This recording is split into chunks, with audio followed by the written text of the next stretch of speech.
pile of crap. Close Don't even think about it. All right, so we should be back. You should be able to hear good old Ferris over there. Almost called him by his real name. Trying really hard not to do that, but No, and no doxing, bro. No doxing. no diggity. All right, so No Ferris over there. doxity. Almost Gonna dox him up. Oh, not to do that, I but like the way you dox and it. No diggity. perfect. All right, We're gonna so get copy striked for that. Is yep, that? that's it. Oh, You're learning how this works. No, okay. So, kind of like an introduction. Was brought into Warhammer, as I told you guys previously, by my friend Jeff. He just says like, "Hey, I'm retiring from Warhammer because I haven't played in forever. Here's a bunch of miniatures," and I was like, I don't know what to do with these. And then I had some friends I was playing a Pathfinder game of at the time. There he is, Hogan Works. He's just said "woo" in the chat. I had some friends who were playing Pathfinder, and they were all really big Warhammer fans. They loved it. They loved the lore. They loved the game, and so I started playing with them on a decently regular basis there for a little while, and then got some of my own stuff, and then over Christmas when Hogan Works was visiting. He was actually convinced to buy a new army and get started, and then he brought one with him, and then he got a whole nother Tyranids one because I gave him his Tyranids back. And so I was thinking about a Primaris army. I had a decent amount from a starter box I'd gotten for the Chaos inside of it, and I put together what's called a Salamanders army. Salamanders are a Space Marine chapter. They're green. They're obsessed with fire. Super fun, but I went to a tournament with them, and Todd is the reigning champion at the tournament. He also swept the fucking thing. It was crazy. He's very good at the game and really good at crafting lists and everything. He's going to kind of help me go through what I did right, what I did wrong, and kind of tell us what he did right, what he did wrong, and how he plays and thinks about Warhammer. And now, Jeff is now up to 4 armies, in case anybody's wondering. I like how you tempered the expectations there by just saying that I'm really good. Oh, I've never won a major, so I'm just gonna throw that out there. Never won a major. Didn't you win that one in San Francisco?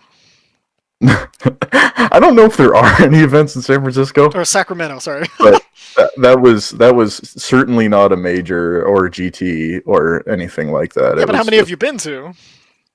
I've been to 0 GTs. Yeah, see, that's why you haven't won one. Like three that I top 5'd at were like 48 people, and you need 50 for it to be a GT. That is a problem with the West Coast. So it was almost a GT, but it wasn't. So I didn't win a GT. Yeah, you top 5'd that. So I mean, I feel like I just did the expectations pretty well. I didn't say it was like a huge tournament or anything. It's just the local one around here, which you shit stomped to everybody who came up to the table. Like, oh, I gotta roast them. That was fun. So anyway, back to the Salamanders army. Now, it's a Space Marine army, which there's a lot of different chapters and things like that. Now, how do you feel about the Salamanders in general, as far as compared to other Space Marine chapters? Do you have a favorite chapter that you like to run right now? And if not, why? Right. All right. Sure. The Salamanders they're pretty good. Unfortunately, in the current state of the game, what reigns supreme is a bunch of shots, and the Salamanders don't synergize too well with that because they only get to reroll 1 hit and 1 wound. So they're more about they synergize a lot better with like las cannons or multi-meltas, stuff like that only has 1 shot that you're gonna guarantee to get to use the reroll on there. Something like a conversion beamer is probably the most extreme example of that. I don't know. I guess Tech Marines can carry it, but otherwise only Forge World units can carry it. And it's like a super las cannon that gets stronger if you're further away. Oh hell yeah! I see. It's pretty spicy. So my idea of getting the Hellfire cannon and Tech Marine with it might not be the worst. Well, that shoots a bunch of shots, which is pretty good, but like it doesn't. I mean, you don't get the epic synergy with the single reroll because you got like, what is it? It's like 4d3 shots. Yeah, that's pretty good. Yeah, it's a lot of shots. It can be okay for sure. So do I'm sorry. Oh, go ahead. Did I answer the entirety of the question? The first What was part the of the remainder? 28-part question I put together for you. Yeah. Favorite? Do you have a favorite chapter right now? Okay, the best chapter is Ultramarines by far. Unfortunately, I didn't ask what they. the best was. I asked what your favorite was that to Oh, play in. my favorite to play. I like to throw around the Blood Angels every so often. They got some cool stuff because they have a banner that gives 5+ feel no pain, which feel no pain. It's not called feel no pain anymore. That's an old man thing. But now it just means that when you take a wound after you fail your save, you get an extra save to not take the wound. So Really? it's a yeah. So it adds a lot of survivability. If you've got a guy that's got a 3+ followed by a 5+, Oh, you don't lose the guy very much. It's kind of nice. makes sense. And I mean I really enjoy that the same way that I enjoy my Nurgle that I play all the time Oh because they're man, those just they're things. just hard to kill. It's a good time. It's like, hey, I finally got one. Oh, but you didn't, did you?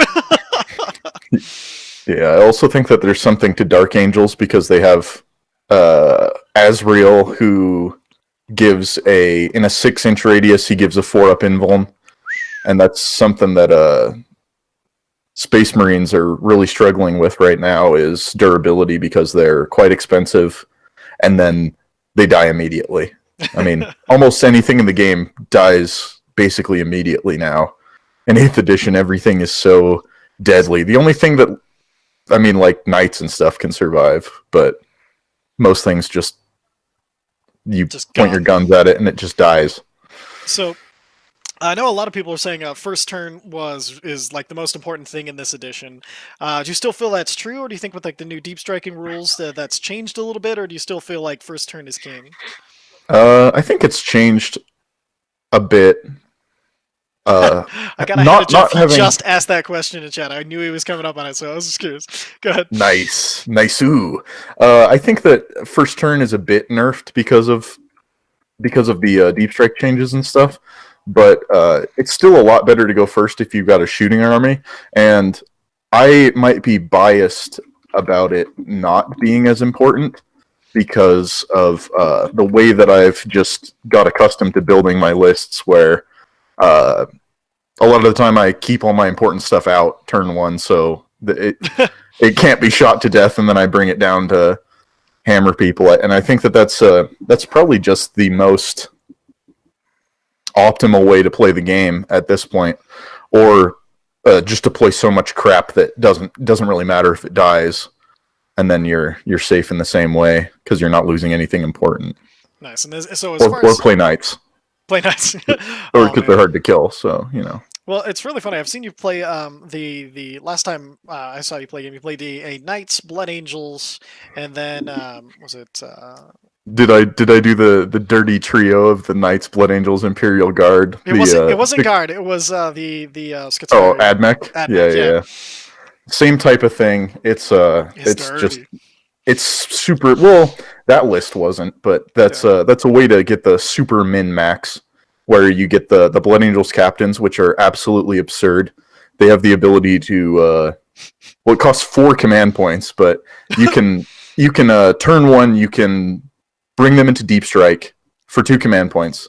Then you can deep strike them turn one, and since they deployed on the board, they're allowed to deep strike outside of your deployment zone. Well, they're Oh allowed to crap. deep strike at all. Hmm. And so then you can deep strike them 9 inches away, and then the Blood Angels have a stratagem where if a unit with a jump pack deep struck that turn, you can pay 2, and then you charge 3d6. And you charge the full 3d6. You don't charge 3d6, pick the highest 2 or whatever. Oh shit. You just charge 3d6, and with the command point reroll, it's like pretty hard to fail that. And then the Blood Angels captain, you take him with the Thunder Hammer, the Storm Shield, and obviously the jump pack to allow this combo at all.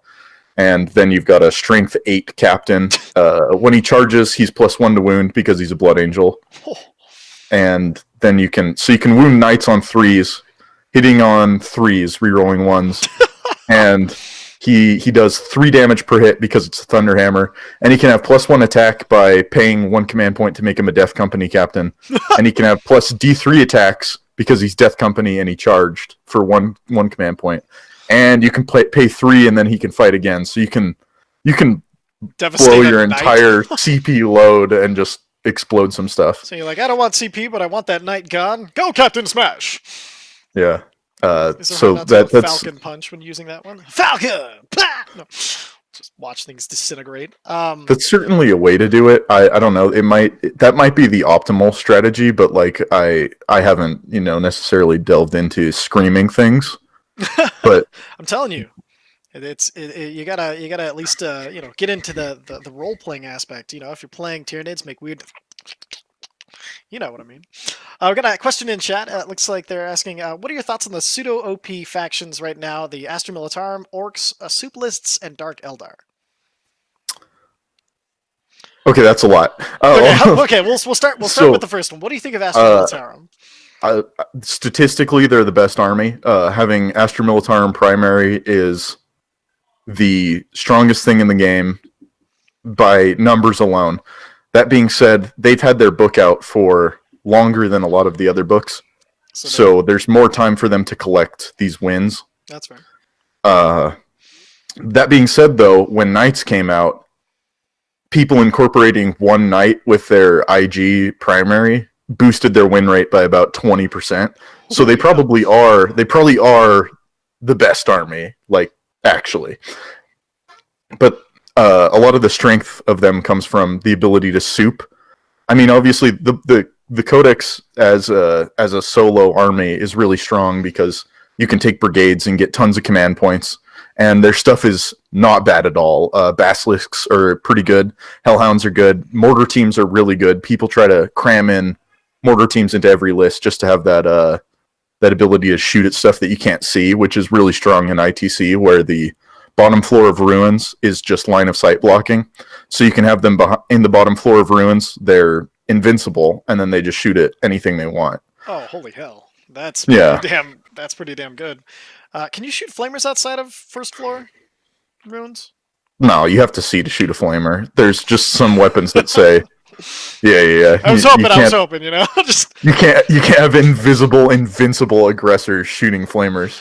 at least I know, we had to ask. And then how about orcs right now? They've got their new codex out. They seem to be really fun. It doesn't seem like there's a really agreed on way to play them anymore, because it used to be just, here's my 1,000 dice I'm going to roll for all of these orcs here, but now people are kind of incorporating more big things, the mechs, the speed freaks. What do you think about orcs right now? Well, it's kind of like you're saying. It's pretty nebulous at the moment. I don't know what the best thing is. Well, I know that Ludas are the best thing, but I don't know. I don't know what the optimized build is, because we haven't really seen too many events that have been played with the new book. I think that LVO, which is, I think it's starting tomorrow. I think. Oh wow. It's going to. That's going to answer the questions about what the best orc lists are, because there's going to be tons of players there. There's definitely going to be orc representation. Orcs might even win. I don't know. I had a buddy who bought up orcs. He hates them. He thinks they're trash. Oh no. So I don't know if it's a play style thing or what, but I can definitely say that orcs are fragile, extremely fragile, outside of the Grot Shield cheese. Mm-hmm. Which Grot Shield is, I think it's 2 command points, and then if your unit gets shot and you have Grots in front of it, the Grots can take the hits and just die. Oh, nice. Kind of like Tau drones, but it's way strong on orcs, where if the Luda gets hit by that shot, he dies, and instead a crappy little Grot dies, and the Ludas can mob up into the 25 or. Yeah, 25, I think, is the max. They can mob up into the 25-man blob, and then you can just dump stratagems on them. They have a stratagem where they automatically hit on 5s and 6s and get an extra shot on 5s and 6s instead of just 6s. So they can shoot at things that have the penalties, which are like super strong in the meta, like Dark Eldar Venoms and things like that, and just annihilate them with 150 strength 7 minus 1 2 damage shots. So that's a really strong thing about orcs. Boys are really strong if they live long enough. They have to jump, so they can jump 9 inches away, and then they can go for an 8-inch charge, because Evil Sons gives a +1 to charge, and they they all reroll charges. That's their special rule. So there's a lot of good stuff going on there. I don't know if it's enough good stuff. Uh, Most people are convinced that it's enough good stuff, Okay. but I guess I'm not necessarily completely on the hype train, especially since things like IG are really Ridiculous. strong and really out there, and they just have guys that they can just feed to the orcs, and then they'll just shoot them with first ring fire, second ring fire, and the orcs will die. Yeah, that's pretty fair. And then so soup lists, I think that's going to cover too many things to talk about. And not get too out there. But Well, I you think I talked a little covered bit. the most prevalent soup list And with that's what IG. I was going to say. What about Dark Eldar? I know Hogan Works is really excited to hear about this because he's building his Craft World / Dark Eldar army. What do you think of the Dark Eldar right now? I mean, the guy who got second, he was, the third boy from Reno. Yeah, yeah, I saw him first turn wipe a poor Thousand Suns player who didn't even get a chance to do anything with his army. yeah. I think the Dark Eldar have a lot of strengths. Their poison shots are really good against things that have high toughness and aren't vehicles, and that covers things like the triple riptide, other types of Tau. Um, like even the supremacy armor, they get to wound on fours against it, despite its toughness. Really? Uh, yeah, as long as it's not a vehicle, it wounds on a four, and they get a bunch of shots from the warriors. Their vehicles are really good because they're under 100 points. I believe they're like 76 points, and they shoot 9 poison shots, and they're -1 to hit, -1 to be hit. Yeah. And they're super fast, turbo fast. A lot of people will use them. They'll move up, and then because they can move like 14 inches, I think. Yeah, it is. And then ridiculous. yeah, and then they can shoot. And the warrior units can carry a blaster, which is like a melt-a-gun with 18-inch range, but it doesn't have the melt-a rule. Oh. But it'll still do a bunch of damage. Yeah. And then you can charge your super cheap venoms into your opponent's shooting units, and then they have to fall back and they can't shoot. Oh, damn. Because they had to fall back. Yeah.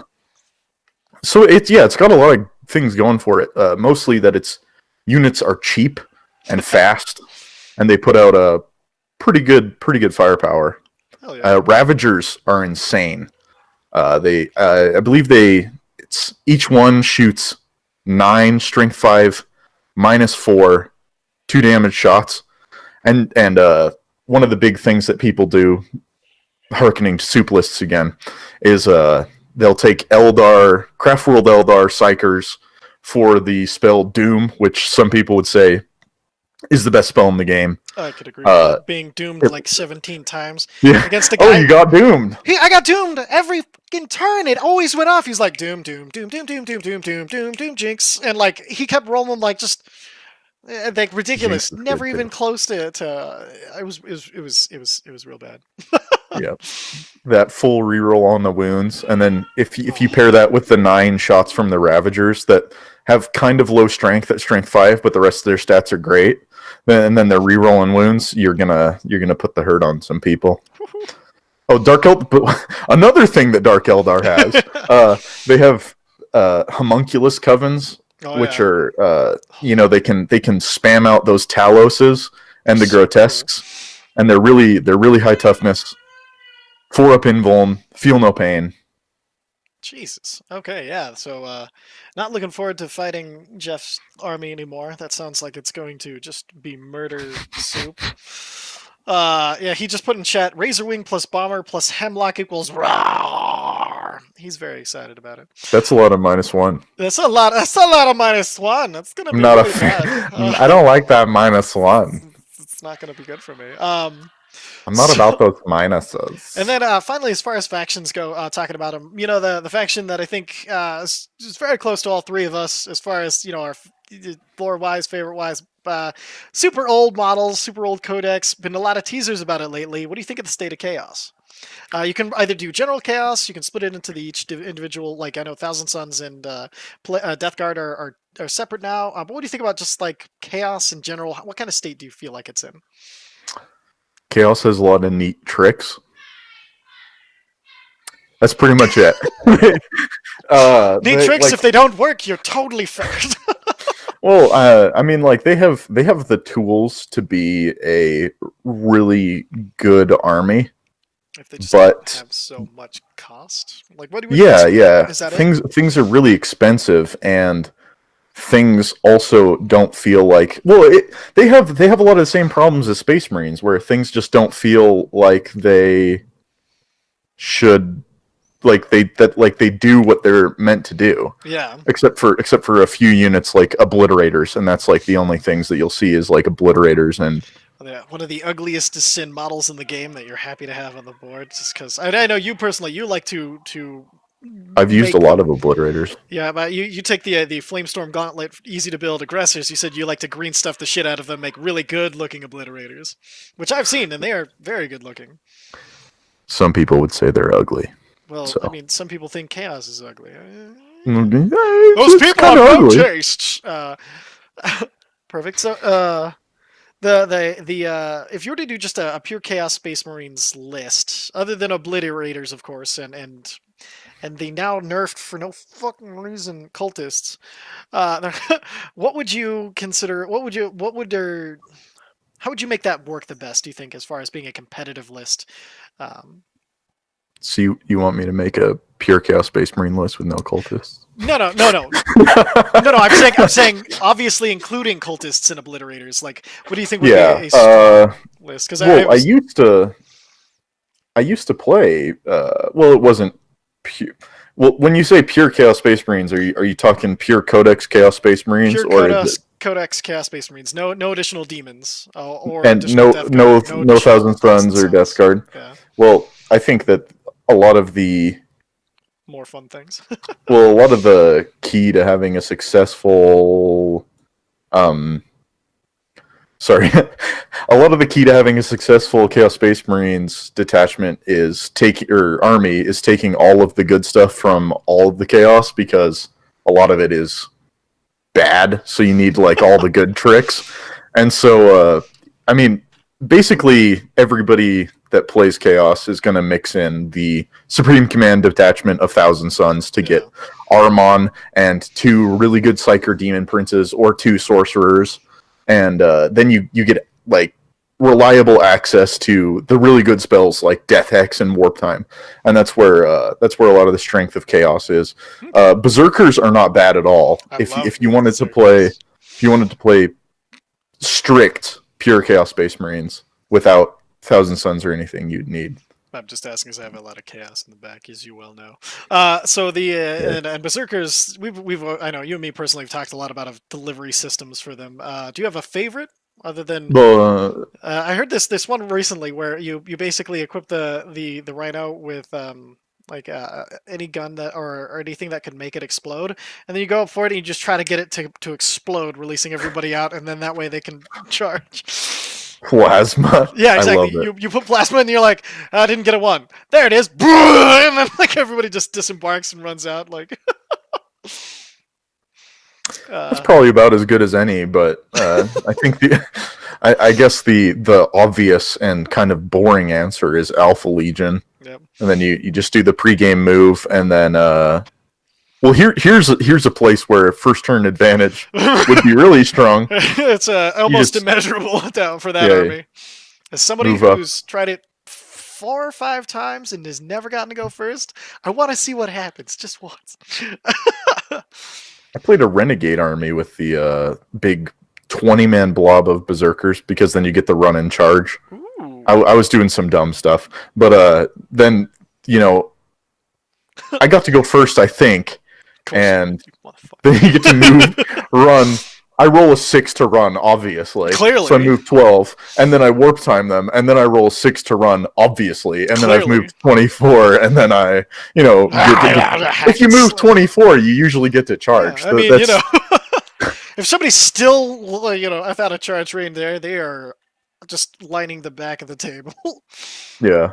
Perfect. Okay, I've seen some semi-successful lists with like 3 units of Berserkers in Rhinos, and then you take other stuff so that your opponent's tempted to shoot at other things, and then you just move the Rhinos up naturally, and use the smoke launchers, I think is what it's Yeah, called, smoke to get that launchers. -1 to be hit. And I mean, Rhino isn't like, It's it's not not. like a pushover, but like what I said before is still true, where Yeah. everything just dies as soon as it's shot at. Yeah. Oh god. Oh god. What do you think about the noise marines? Like, do you think they're too expensive still if you're not running Emperor's Children? Or do you think that they're kind of in a better place right now? Other than we got a Noise Marine hero model with the guitar again, but the Yeah. Forge World models are the cacophony that a lot of people use, and myself included now. They're good looking models. They seem really good at for shooting and everything like that, and can synergize well with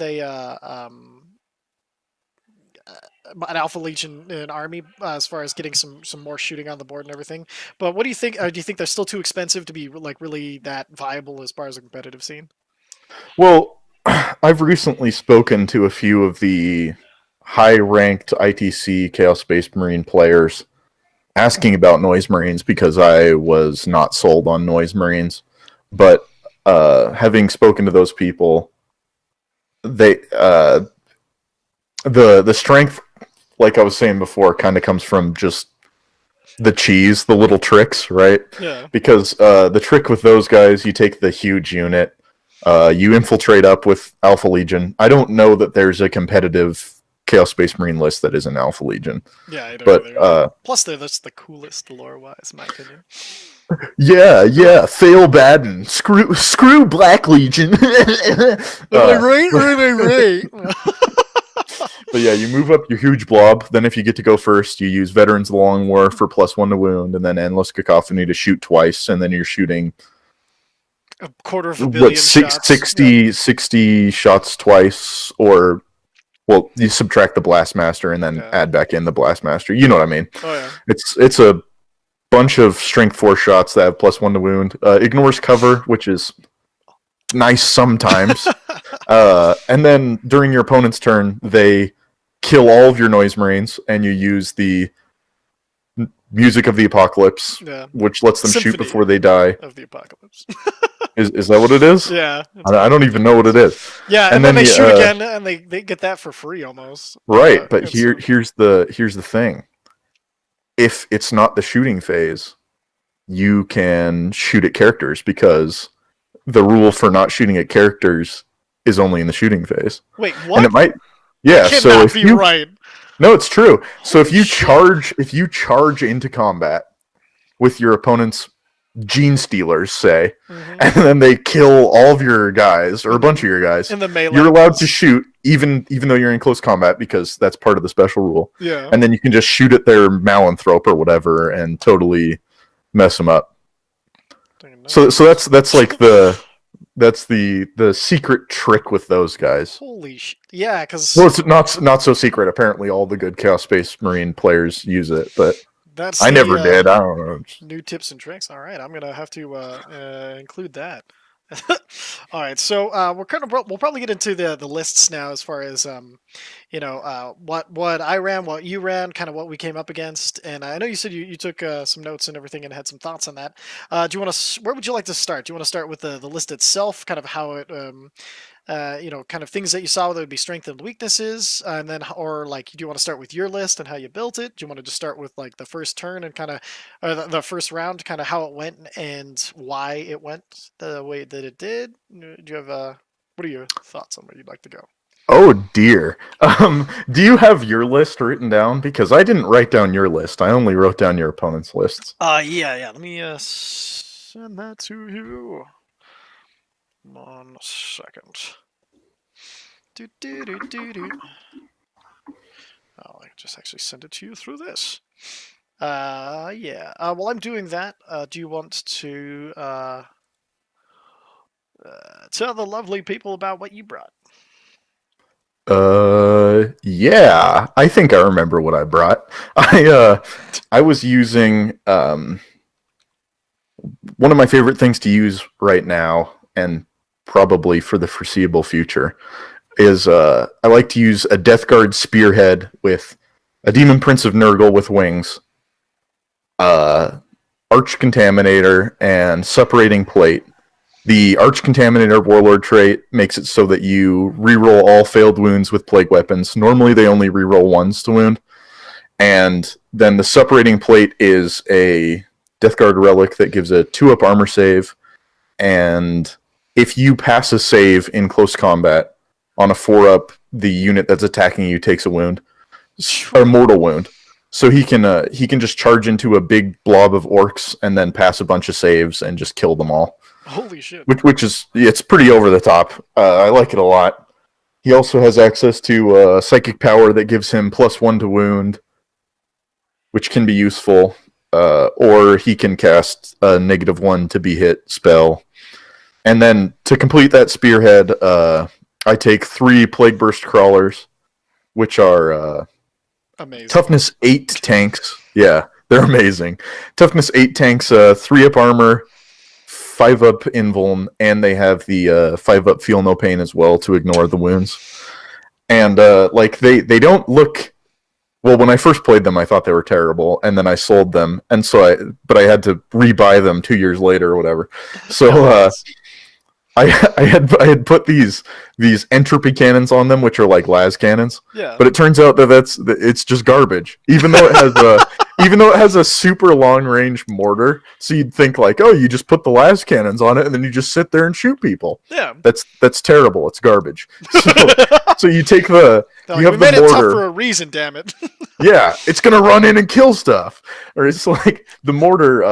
The mortar's pretty good. It's D6 shots, strength 8, -2, D3 damage, and it's a plague weapon, so you get to reroll your failed wounds with the warlord trait. That's a hell of a warlord trait.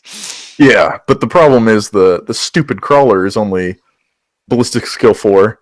And the weapon's heavy, so if it moves, it hits on 5s. And if you're shooting at anything that has -1, it hits on 6s. And everybody that's anybody has stuff that's -1 that you want to shoot with the mortar. Yeah. So it's a total crapshoot. After you roll your D6 shots and get 2 shots, and then you shoot and you hit on 5s, it's like, oh, well, if I get something, I get something. That's pretty sweet. Yeah. But the main strength of the tank is it has 2 plague spitters, which are strength user, and the tank is strength 7, so it's a strength 7 flamer that is -1, and it does 1 damage. But you get that 2d6 auto hits with that super high strength, and this also rerolls to wounds, so you can definitely tear people up. I had an experience at another event, not this event that we're talking about, where my opponent was playing Sidonian Dragoons, which are the AdMech unit, the chicken lance guys, and they have a.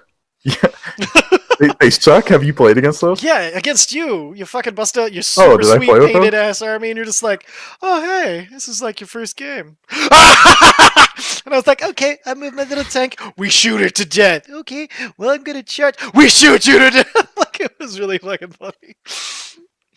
Yeah, that sounds accurate. Yeah. But these chicken guys, they have no guns. They just have this lance. Yeah, the little stabby lance. Oh. And they have a natural -1 to be hit all the time. And then there's a craft. It's not a craft world. There's a forge world that has -1 to be hit on its units outside of 12. So these guys can be -2 to be hit as long as they're 12 inches away. And my opponent had a unit of 3 of them that he deployed pretty far up. And he's like, well, it doesn't matter. These are unkillable, right? And typically they are, but I just moved up my tanks. Yeah, move up, advance. The flamer's an assault weapon, so I get to automatically hit with a bunch of strength 7. Yeah, it tore him up. The devastation of your poor Cuban people. Same thing against Venoms, who have the -1 to be hit. That's a little crazy. So that's like kind of the cornerstone of the army. Is that Death Guard Spearhead. But that only costs 600 points. So we still got tons of points to play with. What the hell? See, like, that's my main problem when I'm building lists is my point management is awful. I usually up being, look at all of these little units I have. And everybody's like, that's nice. Like, so we'll talk about how I fucked up building mine. But so how do you fill out so many points left over? Because there's a 2,000 point list, and so you have 1,400 points just to dick around with. Yes. You could play nothing else and probably still have an okay time. But serious. At this event, I'm seeing in the chat anything supersonic too. I guess yes. especially like Alaitok Hemlocks that are -2 to be hit. No, they're dead, is what they are, and that actually happened at this event. But Oh yeah, that's right. I also played I The Dark played an Eldar. Alpha Legion. Yeah, yeah, yeah. He wasn't playing Dark Eldar. He's only playing Craft Worlds. Oh really? Okay. Yeah, but the Alpha Legion. I had an Alpha Legion battalion, and here I was doing something just for fun, where I had two sorcerers. One was Slanesh, one was Nurgle, and then I had 3 units of cultists just as tax, and I took two Scumbags. Leviathans with the Oh, double, this was disgusting. yeah, the double butcher cannons, and each one shoots 16 strength 8 -1 2 damage shots, and they have flamers in their tummy as well to synergize with the flamers on the plague burst crawlers. So you're just moving up, and uh, there's a lot of deterrent to being charged because you got all these really strong flamers. Actually, their flamers do 2 damage as well for no good reason, just for fun. Funsies. Yeah. And so I marked one of those ones Nurgle so that I could cast the -1 to be hit spell on one of them. And then I marked the other one Slanesh so that I could give it the Feel No Pain spell. And it didn't matter because they didn't get hurt the entire event, which was kind of lame. But they're also toughness 8, so I got a huge wall of toughness 8 stuff at this point. Yeah. And they cost a bunch of points. They're probably not point efficient. Uh, and then I took a demon battalion that had 2 heralds and Nurgle. They've got some useful spells to synergize with the tanks. They have one that heals D3 wounds, which can be pretty frustrating when people are just like plinking at the toughness 8 tanks, and then you heal it up for the 3 wounds that you've taken over 3 turns or whatever, and you know that'll get people to and then you get the other herald can have a +1 to wound spell as well, and you can cast that on the demon prince. Oh And then really? you can have the demon prince, yeah, and you can have the demon prince cast the +1 to wound spell on himself, so he's +2 to wound against anything. And on a 7+, he does double damage. Holy. So he can do 4 damage on a 5+ if he's got both the +1 to wounds. And then I had a big blob of plague bearers to block, and they're pretty good in close combat. And then I had 2 units of Nurglings, and they get to infiltrate up and just like deny and also stand on objectives and score points and stuff like that. So the list is just a really hard to deal with toughness 8 wall with, and everything that's worth killing has an invuln. The only thing that doesn't is the cultists. Damn. Oh, So Jeff is saying we should do a video on list building and critique. We're actually planning next week is going to be that. We're hoping to do this every Thursday. Turn it into kind of more. This is going to be kind of like a more podcasts section of like streaming and stuff for us.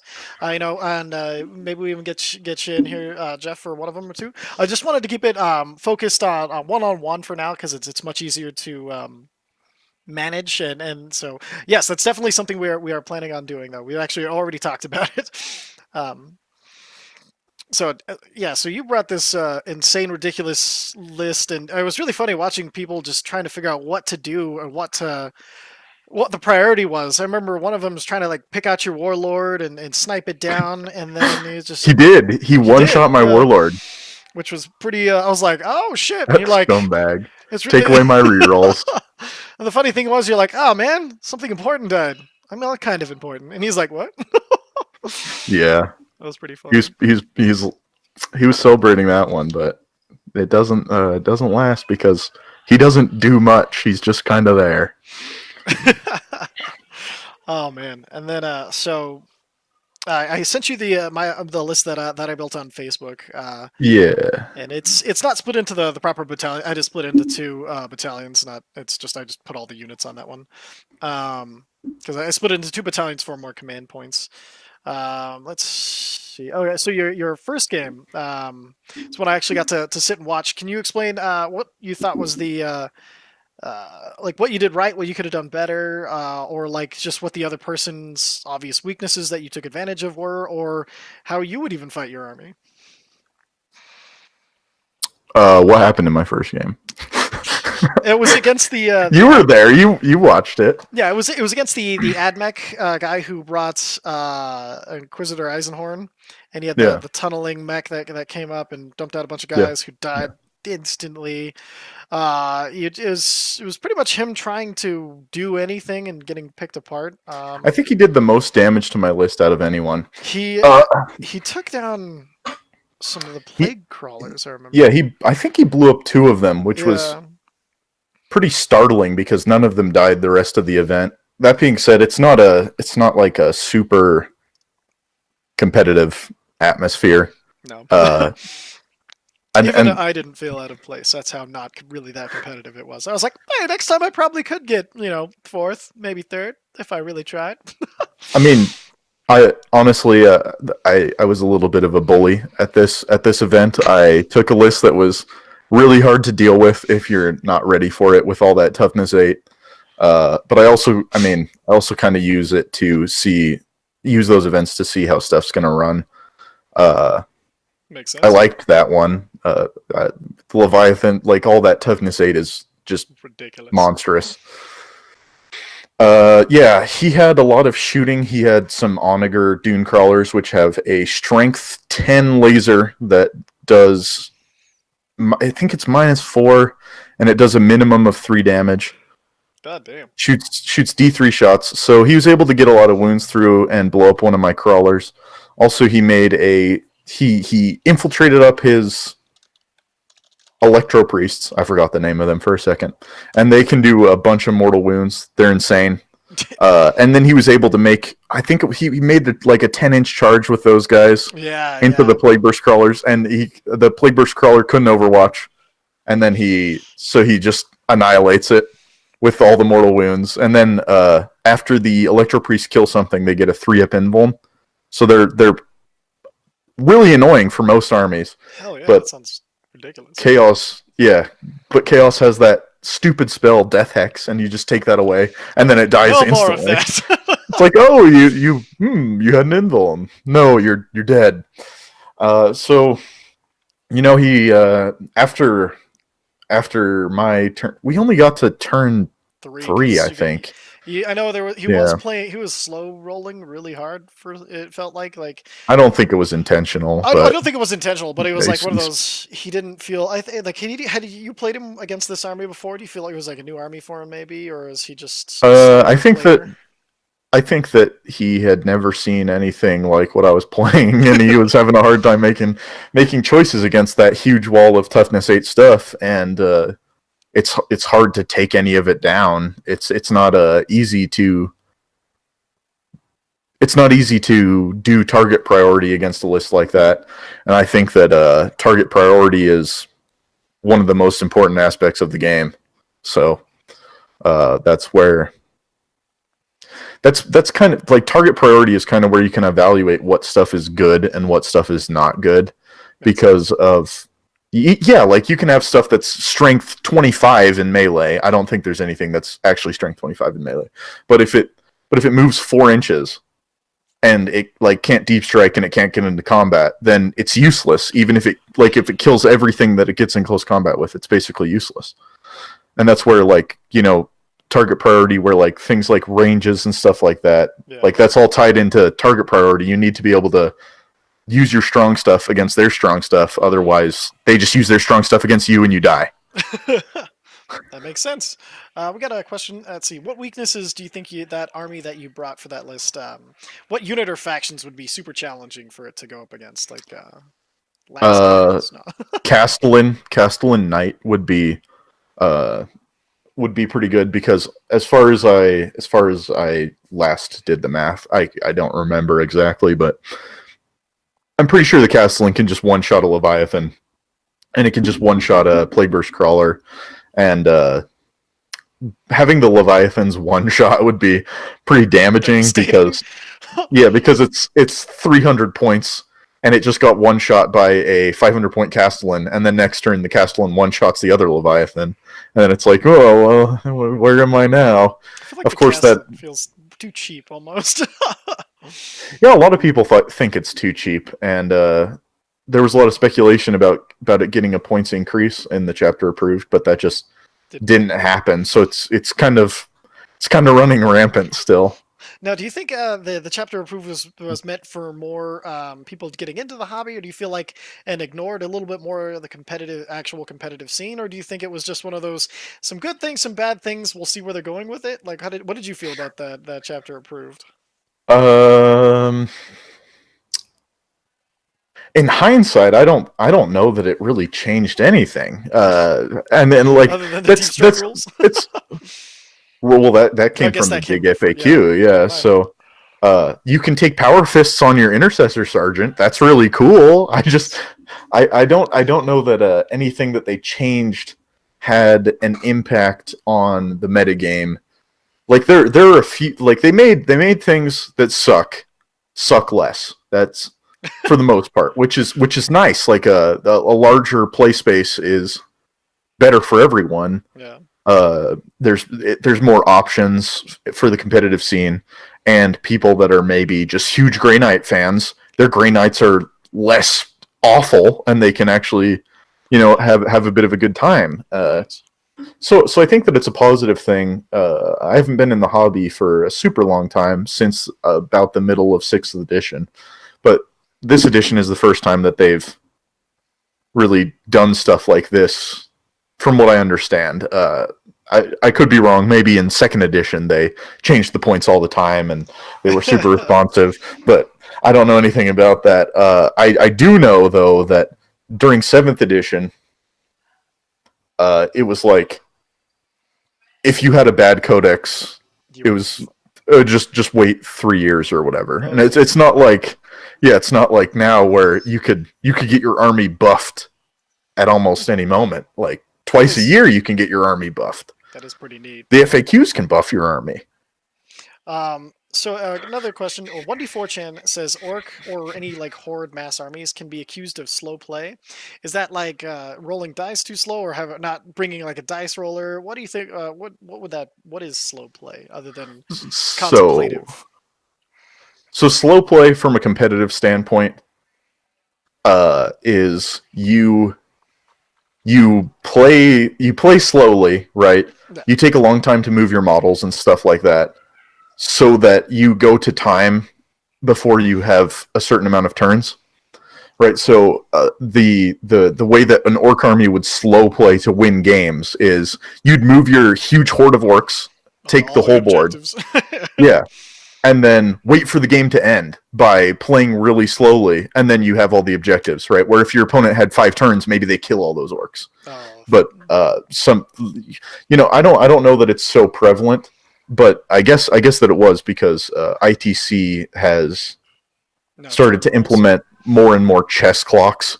So Oh you and shit. your opponent play the exact same amount of time, no matter what army they're playing. So people that are playing 150 orcs, they have to play pretty fast. It's Oh. doable, I think, for sure.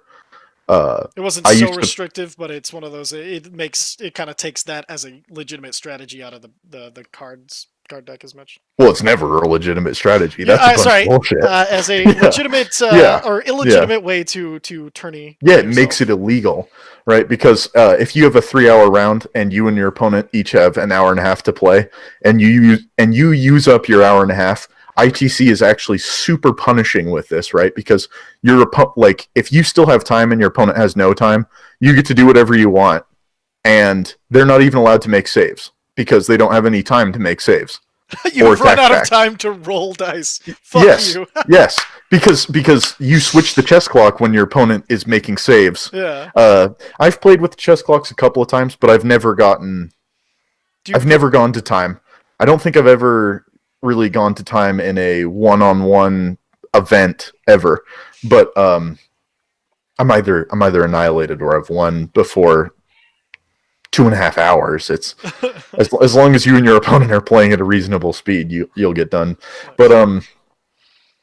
yeah, I mean, what was I saying? Oh, it would suck to run Yeah. out of time and then your opponent just kills all your stuff and you can't even make saves. That's super funny. I think.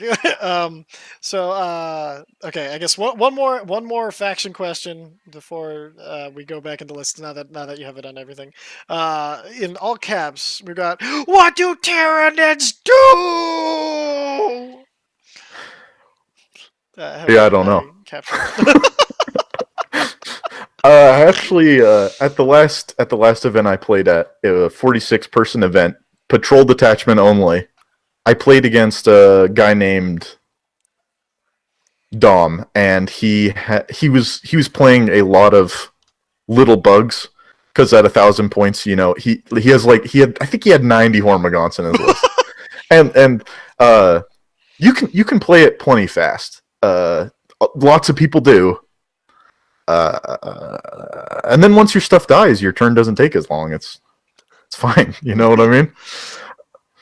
Oh man, that's funny. I've also played Tyranids at an event, Tyranid Gene Stealers before, and with Swarm Lord, and those were actually some of the fastest games I've ever played. Because the Tyranids just charge in, and then they either die or they kill your opponent, and then the remaining turns don't take very long. There you go. So the old berserker mentality. And then okay, so the list that I sent you, did that look accurate? I had to rebuild it because I'd been tooling around with it since the event, more or less. Yeah, I mean this. Well, you didn't have 2 units of aggressors. You only had 1 unit of aggressors. Oh, I had the right? one of 5. Didn't you play 6 in the? I don't remember. No, you like I because I ended up taking the 2 because originally I was going to do 1 of 5 to throw them all into the repulsor. Right. But then I couldn't make the points work out the way I wanted them, so I just ended up going the 2 units of aggressors, um, because it was going to be easier and I could get another aggressor that way. Sure. So this list. All right. So it's Vulcan. 2 units. Well, Do you want to I do want to read this in the right order. Okay, I was gonna say you've. Oh, actually, Oh yeah, I could. You're right. hit me on Facebook actually with your email because for some reason when I added you to or we're on Google Hangouts, but it didn't give me your email address, and I'll just shoot you the PDF, then we can screen share it and go over it that way. Might be easier on you. Or if you downloaded BattleScribe, you can open in BattleScribe, and is that all done? Did that get, or is it still? Yeah. That got. But I don't know if I can open it in BattleScribe with the. If you click the BattleScribe button at the bottom, I think it opens it in BattleScribe. I don't know. No. We're gonna find out on the fly here. No. It just links you to battlescribe.com to download BattleScribe. Thanks, okay. Obama. That was pretty good. Okay, so yeah, give me that email address, and I'll email you the PDF. PDFs are fun. They stand for pedantic digital formation. Okay, so that's what I thought it was. Well, yeah, my email's just ferriswheel@gmail.com. Don't tell them, they'll all want it. It's just my name. You can see it in the chat at gmail.com. Oh, please feel free to send me money through my Gmail. Hey, whoa, no, send money to me first. You get your turn. Hey. This is your first time. Don't fuck it up. I'm just kidding. This ain't my first rodeo, brodeo. That's fair. That's fair. All right, so there we go. I sent that email out to you. Should be a PDF attached to it, improperly labeled. A PDF attached to it. You might get a little bit of a PDF. I misspelled Gmail. Wow, I'm great at this game. Sounds like a. Oh, did you really? Then I copied and pasted from that, so it might not be arriving. No, I misspelled Gmail when I was typing in Gmail to open the email. That's even better. Fantastic. Let me download this 1 second. No. We love all of our lurkers, everybody watching. Do not feel like at any point we were telling anybody to go away. The whole reason we're doing this is, well, to have fun. But the second reason we're doing this is to hang out with everybody on digital space. Did somebody say go away? I feel like I missed something. No, Hogan. He asked if what we're talking about was code for go away. All right. Okay. Here's the young PDF. Can you zoom in a little bit on that? Is that good? Too much. It Back it won't up. let me zoom in anymore. I'm sorry. No. You That's as zoomed in. zoomed as it gets. Back it. Back it up. Okay, so we got No. Back. Vulcan No. Hest. Zoom out a little bit. Can you Is do that the good? the? No, that's too far. Oh, Can you do the like fit to screen with the up? Beautiful. Perfect. Okay. okay. So we got my boy Vulcan Heston. Do you want to say why you think Vulcan is good? Why you put him in your list? Sure. For one, I do like the model. He's fucking amazing looking, even though right now he's shorter than everybody else because everybody else is Primaris mostly. But his rerolls for friendly salamander units is very good. It's not super amazing though, just because most of them have most all the captains and everything will have that same reroll. But the rerolling the wounds. Sorry, he has the battle, the rights of battle, like most all of them have. The Forge Father, where you can reroll the wounds for firing a melter or flame weapons. With the army that I was trying to put together, which was more flamer, and I should have done meltas instead of las cannons to try to use this more. But one of the things I'm learning right now is my positioning, which is all interesting for now. But but that ability to reroll wounds on flame weapons I felt was huge and was going to be really important if I could position myself right, which I did not do. His 3-up invuln makes him really, really nice so he can actually live for a little bit. That's what he had above a lot of other commanders. He's a little expensive, but I don't have a whole ton of Primaris or, a Space Marine models. You rupture cannon, son of a bitch. Hogan is trying to remind me of horrible things that happened to me in the past. But his got nice weapon skill, Triggering your ballistic skill. PTSD. Oh yeah, and then Spear Vulcan and everything is nice once you get up and into melee range with stuff. So it was one of those. He just felt like a really strong choice, a really good looking model. And even though he was a little expensive, I had a few points that I could spend on him. Now, why do you Okay. think it was either good or a mistake? So I think that Vulcan is really cool.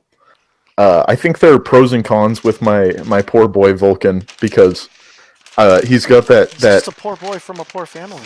he's got this lame captain reroll, So disappointing. it's not that cool.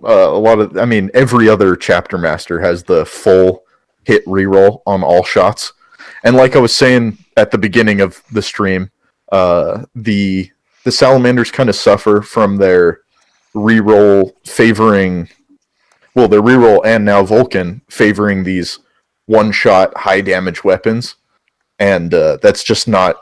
It's kind of not where the state of the game is right now, where you can have 150 orcs and they don't care if they get hit by a las gun or a melta gun. It's basically the same. It kills them exactly the same way.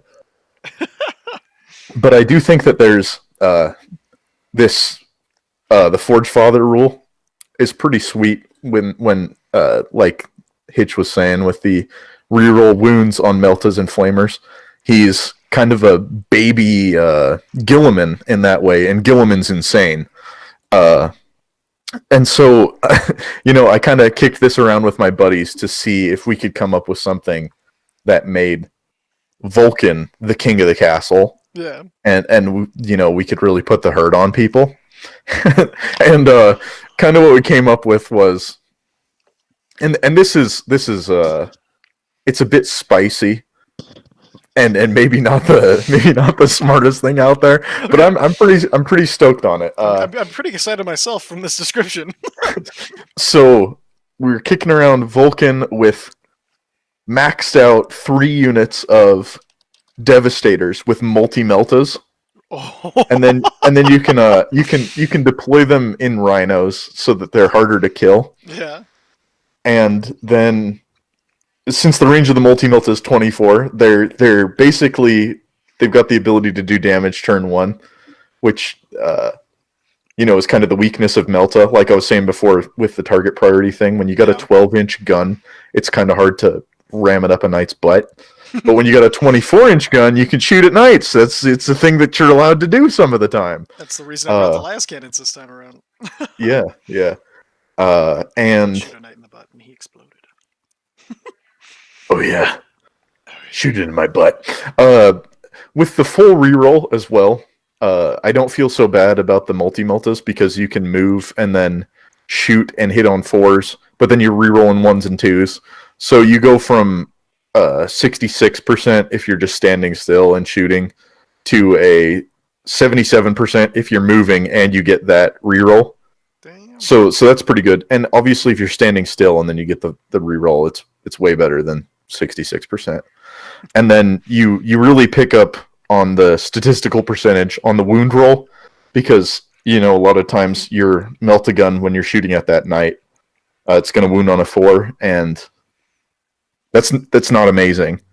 But with the full reroll on the wounds, you go from 50% to 75%.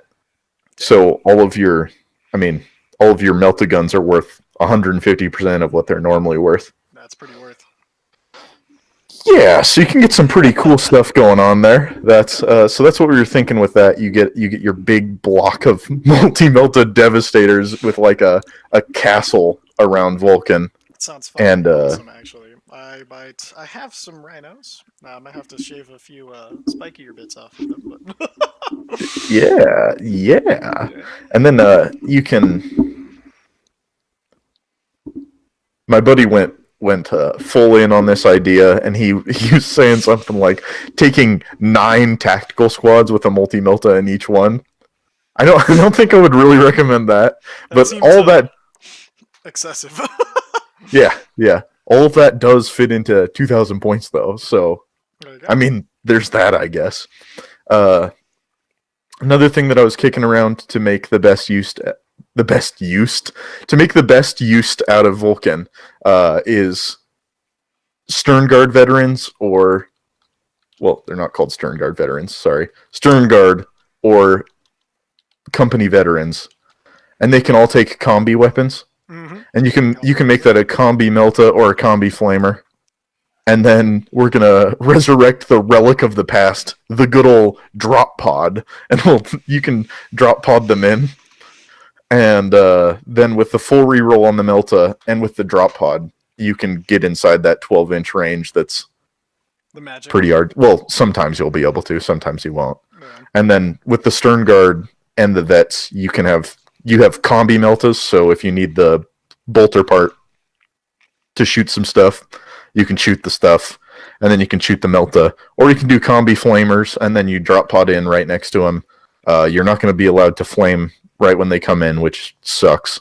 I think Vulcan would be a lot stronger if you could flame right when you come in. Why can't you flame when you come in? Well, you can only deploy 9 inches away, and the flamer's 8 inches. Okay. So, if they got rid of that for drop pods or something, then I think that like Vulcan might actually be a pimp daddy.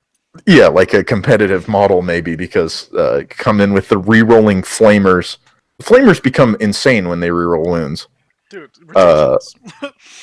unfortunately, you miss out on the full re-roll on the hits because you automatically hit. Mm-hmm. But yeah. And then my final thing about Vulcan, the double cyclonic Melta-Lance Leviathan. so the Leviathan, right? We kind of talked about it earlier. It's toughness 8 Dreadnought. The Imperial one has a 4-up invuln, which is a lot better than the Chaos's 5-up invuln. Yeah. And the Cyclonic Melta-Lance, if I'm remembering correctly, is 4 shots, strength 9, 18-inch range, strength 9, minus 4 or 5, minus 4, I think, and then d6 damage. And you roll twice for damage if you're in half range, normal Melta crap, but then you can deep strike that guy in with a Dreadnought drop pod, and then have Vulcan next to him, and then he's going absolutely gangbusters with the full reroll on the Meltas. And since his Meltas are strength 9, you're going to get the wounding on 3s with the full reroll. You're going to wound. You're going to wound. Wounding on 3s, like, at worst. There are very few things that are toughness 9. One of them, Salamanders can take. My boy Brayarth Ashmantle, he's pretty crazy. Thinking hard about Brayarth, but he's so expensive. He's dope, though. Super dope. Pimp daddy. And then you can also combine a couple of those list ideas. Like, you can have the multi-Melta Castle, and then you turn 1 move up, turn 2 move up, and then you can deep Drop strike it. in the drop pods with the combi meltas inside the range of Vulcan's bubble, and then if you want to go full salamander, then that's the way to do it. I'm gonna have Okay, to write that down. That's fucking amazing. Okay, so so I think we've adequately covered Vulcan yeah. troops. We got intercessors. Intercessors are, Standard, I guess. I like them. I think they're actually they're fun to play with. Did you pay to upgrade your gun? Which one? Did you do that on Yes. purpose? Yeah. Okay. I was afraid I was gonna suffer from not enough shooting, or and I don't know. It's one of those. I had like a few extra points that I was kind of dicking around with, and so I was moving things back and forth. I was like, I'm gonna try this. Sure. Worked out pretty well Okay. for me actually. They shot the shit out of things. Right. Well, that event was before the bolt gun change. What do you have to say about the bolt gun change, Mr. Food in your mouth? Oh, you take this one. I think it's amazing. I think it'll be really good. I don't. You Think don't have anything to say about the fine. I'll talk about the bolt gun change. This is my show now. So the bolt gun change, it makes it so that any space marine equipped with a bolt gun that is a rapid fire bolt gun is allowed to rapid fire more easily. So a marine that stands still will rapid fire, regardless of if he's in half range or not. A biker marine will always rapid fire. A Terminator will always rapid fire. A Centurion will always rapid fire. And vehicles will always rapid fire. And then you also rapid fire when you're in half range normally. So that kind of makes it's kind of a big buff to the normal bolt rifle on the intercessors, because then if they're just camping on objectives in cover, then they're a 2-up armor, 2 wound per guy unit that can shoot 2 strength 4-1 shots at 30 inches each. So you can plink off some stuff with that for sure. I think Take out some. I think it balances out their point value really nicely. What do you think about it as far as that affecting their point value? Well, I mean, I think they're still. Well, it's kind of a big question because, like, a lot of people would say that Space Marines are overcosted, but you can only lower their points so much before they just lose their identity. Yeah. Because if you have 300 Space Marines on the board, it might be a pretty good army, but it's not really, like, it doesn't have that Space Marine feel. Mm-hmm. So I'd say that, like, their points are probably fine, but No, I mean, I as think far as with this new rule, it makes their points more efficiently. So you don't have to like drop the points on the units themselves. But with this I new was rules. getting to that. Oh, okay. I'm sorry. I was just saying, I think that they're the right cost as far as game design goes, but they are underruled right now. Gotcha. And I think that rule helps a little bit, but I think that they're going to need some more spicy stuff before they are really getting there. Like the most used and the best Space Marines right now are Death Watch, and they have tons of rules. You can deep strike them with their stratagems. Yeah. They have special ammo that makes them more interesting. Stuff like that. Okay. Anyway, you could throw a fist on your intercessor sergeant, and then he would be making good use of the free reroll that you get for being a salamander, because then he can reroll one of his fist attacks, which is pretty sweet. Okay. The auxiliary grenade launcher. I don't know if you knew about this, Mm-hmm. but I did add it when I was playing. When I rebuilt it, I forgot to add it. oh, okay. Well, it's free now, and this little crack grenade becomes 48-inch range or something, and then you can use the full reroll on the crack grenade because it's the best shot that you're going to use, and it's only one shot, so it synergizes pretty well with the salamander tactic. It's your one shot, Fancy. Don't let him down. Perfect. Yeah, or do, because it's not very insane anyway. Yeah, So. it's fine. It's fine. Another thing, the same. Yeah. Scoots scooting around. Yeah. Scoots are the big winner with the bolt gun change because they were already cheaper and usually better than Marines anyways, and now they can stand still and shoot their bolt guns. So, what do you think about? Do you think that kind of will kill the sniper rifles if you can fire twice at 24, or is the sniper rifle just for that character picking off going to be irreplaceable for what it does? I think it depends on the list. Makes sense. I wasn't a huge fan of sniper rifles before, but after Chapter Approved, now that they're 2 points or whatever, it's pretty freaking cheap. So, uh, heck, why not, right? And Why then, not? yeah, and then on a unit like Scouts, which are already really strong because they can just deploy anywhere on the board, which is Hmm. a really strong rule to take control of the board.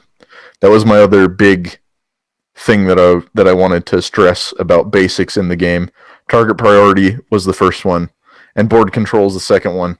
If you control the board and then you shoot their important stuff, you win. That's the name of the game. Oh yeah. But the sniper rifle is pretty good. I've done some theory crafting with big blobs of sniper rifle scouts paired with robot girly man, and with his full reroll on hits and wounds, you're able to cheat out a bunch of mortal wounds with this. If you roll a 6+ with this weapon, it inflicts a mortal wound. It's about 3 mortal wounds from each 10-man scout unit, and the 10-man scout unit is like what Hardly anything. 13 times 10, it's 130 points. Yeah, it's pretty good for a 10-man unit. Yeah, it's like a free little smite that you can shoot at characters and murder them. um, It's kind of fun. More of the same. yeah, these These ones. camel cloaks are really expensive. I don't know Yeah. how I feel about those. I was going to ask you about those actually, because I know they worked really well for me. Actually, ended up saving my ass a few times, but especially once I got them into like cover and everything. But it does seem like there's a lot more things I could have spent those points on that would have been a little more worth it. Yeah, the I feel like the big problem with the camel cloak is you pay 2 points, then you're the same cost as a space marine, Oh yeah. but you only have the same save when you're in cover. Okay. So it's like, I mean, it's not great Okay. because if your marine's in cover as a 2-up, and if this guy's in cover with the camel cloak as a 2-up. Makes sense. Okay. Here's a tactical squad. You have the las cannon. Yep. You're going to want to trade that out for 9 units of tacticals with multi meltas. Yep. No, YOLO. I really, I've been thinking about hard about it once I just said. I don't know That that would this sound a is little interesting. Sorry, go ahead. yeah. Uh, I don't like. Tactical squads are kind of in a rough spot. Like I was saying, they're just kind of under ruled. Honestly, They this they one, don't. the main reason I took tactical squad was because I didn't have enough scouts. That is a sad phrase to hear come out of people's mouths, Right? but very very accurate. The bolter change is kind of nice because then you synergize better with the one heavy weapon that you can have in your unit because you don't have to be as close to stuff to rapid fire, which is cool. And the one las cannon in the unit obviously makes great use of the free reroll to hit and reroll to wound. But I mean, tactical squads aren't amazing. Yeah. So another tactical squad, exactly the same. We got a lot of las cannons in this list. I saw, Yeah, yeah. which Well, is pretty okay against some stuff, and pretty bad against some other stuff. oh yeah. Well, the theory that didn't end up working because I couldn't position properly was las cannons to take care of, the big scary things, and then flamers to help get through the chaff. But then I could never get my flamers to get through everything, so I just ended up having to shoot whatever. Shoot las cannons at orc boys. Luckily, most of the time, somebody would get something like stupid close enough for me to use my last cannons. Like I took out a knight with the last cannons. That was fun. And like Hella. I had That's him what they're down to for. I'm glad they did it. yeah, me too. Yeah, they took it down to like he had like literally 1 health by the end of the first turn. I was so pissed I couldn't kill it in 1 turn. But some really bad rolls on my part. So You should roll less twos. agreed. That's a secret strategy. If you want to be good at the game, don't roll twos. That's the worst roll. here's the aggressors. Yeah, I feel like. I Good. go on. I No, was you gonna. go. I was gonna say I brought them. They're a really fun, really strong unit, but with the 8-inch range, like you were saying earlier, you can have the biggest strength weapon you can have. They can do all the cool things, but if it's never in range, it never does anything. And I had that big problem getting things into range. Yeah. I'm just noticing this right now, and I think it kind of illustrates, I guess, the weakness of the poor aggressor squad. This aggressor squad costs 108 points, and it'll shoot. Well, sometimes it'll shoot 6d6 flamer shots that are strength 4. And the Plague Burst Crawler is 140 points. It moves 3 inches faster. It's 3 toughness higher. It's 6 wounds more. And it has an invuln and feel no pain. And it does 2d6 strength 7 flamer shots. Strength 8 if you have the Herald, and rerolls its failed wounds with the flamer. And it's just, like this poor unit just doesn't have enough going for it. There's not enough rules to help it. Yeah, and that's why I think next time I might have to switch out the bolt storms for the or sorry, switch out the flame for the bolt storm gauntlets and the missile launchers and everything, because seems like to be the way to make it worth it. Yeah, at least then it can shoot. Wow. Which is, I don't know. These things are tragic for me. Poor GW didn't help them enough. Maybe the guys with the Flamestorm gauntlets should run 4 more inches than the guys with the Boltstorm gauntlets. I don't know. It's you know what I mean? They need something. They're not doing enough, and the 8-inch range makes it so you almost never get to use the shooting twice thing. So Yeah. the rules that they do have, they don't get to use. They're just underruled. They need more rules. Yeah. Yeah. Also, give them a 2-up armor if they have the flame. Give them a 1+ armor if they have the flames. Give them something. Give them anything. Yeah, because like it seems like the point cost. I mean, it's a nice thing, but it doesn't really. If the unit's not worth the cost, it doesn't help at all. Yeah, the gauntlets could be a lot cheaper. The Flamestorm, I think. Yeah, this unit is very expensive. Yeah, and for 3 guys that unfortunately will a lot of times just die before they do anything. Boy howdy. But you got to play to learn. Yeah, maybe in the next Space Marine book they'll have something that helps them out. If they even just increased the range on the Flamestorm Gauntlet, so that way, if somebody deep struck, they'd have to at least get Overwatch. If you got a 12-inch range on those, so anybody running into them would have to deal with the Overwatch. At least they could be babysitters, and. Yeah. Well, also these guys are pretty good in melee. I'm stoked about that, but it's just unfortunately they don't have the mobility. Yeah. Oh yes, and I will have to say that is what Jeff said. He's just he just typed that in chat. He's had a little bit of wine, so I'm messing with him a little bit. And he's crying about his lictors because he ran some lictors into a group of aggressors I had when we were playing, and I just crushed their heads with the gauntlets. It was hilarious. Yeah, in my experience, the fists are really good against nids.